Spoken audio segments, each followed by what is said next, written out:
probably won't even remember this. I'm sorry I said that stuff about your father. Did you hear me? Jump over the couch. Happy.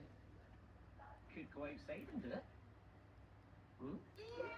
Oh, now you're talking. I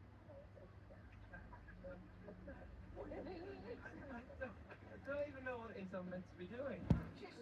Just huddle something. Jump over a car. I didn't know. You'll always have your memories, Colin. Oh, aye.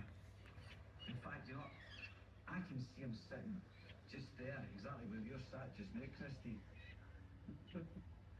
In fact, stand up a minute. We need to move the sofa over to cover it up, didn't we, Kat? We did. Now look at that.